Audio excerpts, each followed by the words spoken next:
сәлеметсіздер ме? Қазір мен PHET виртуалды зертханасында тәжірибе жүргіземін. Ең алдымен теориялық тұрғыда түсіндіре кетейін. Негізінен pH класы 0-14-ге дейін болады. Егер pH 7-тен төмен болса қышқыл орта, 7-ге тең болса бейтарап орта, ал 7-тен жоғары болса сілтілік ортаны көрсетеді. Соны біз қазір pH метрі арқылы анықтайтын боламыз. Ең алдымен суды тексеремін. pH метр 7 санын көрсетеді. Бұл бізде бейтарап орта екенін дәлелдейді. Екінші қышқылдық ортасын анықтаймыз. Ол үшін мен апельсин жырын таңдадым.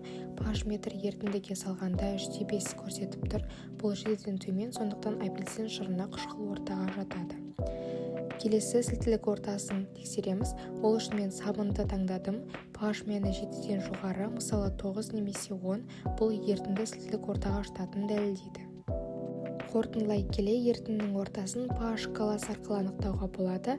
Апельсин жырына қышқыл орта, су бейтарап орта, сабын сілтілік орта. pH мәні 7-ден төмен болса қышқыл, 7-ге тең болса бейтарап, 7-ден жоғары болса сілтілік орта болады.